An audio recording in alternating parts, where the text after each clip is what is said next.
मलाई डस्ने सर्पहरू मरे कि मरेनन् थाहा छैन, तर तिनले मेरो शरीरमा हालिदिएको विष बोकेर म आज पनि बाँचिरहेको छु।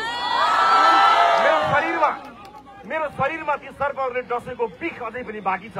म यो बिख लिएर पनि लड्छु, म लड्छु, यो बिख लिएर पनि मर्दिन, लड्छु,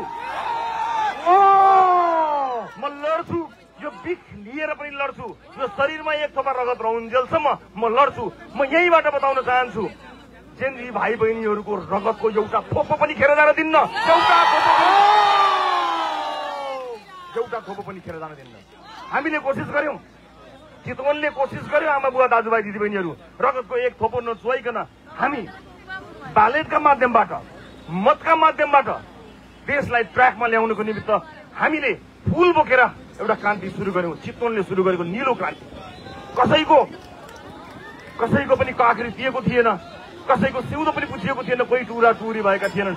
हामीले त्यस्तो क्रान्ति सुरु गर्यौं यहाँबाट, तर यिनले टेरेनन् हामीलाई। हामीले गरेको शान्त विद्रोह यिनीहरूले टेरेनन्। यिनीहरू लातका भूत थिए, बापले मानेनन्। केही छैन। रासपा आज पनि नीलो क्रान्तिमा विश्वास गर्छ, रासपा आज पनि नीलो क्रान्तिमा विश्वास गर्छ। र मलाई यहाँहरूलाई यति कुरा भन्दा गर्व लागेको छ कि यो यात्रालाई टुङ्गोमा पुर्याउनको निमित्त अब तपाईँ हामी एक्लो छैनौं, सिङ्गो देश र संसारभरि भएका नेपालीहरू साथ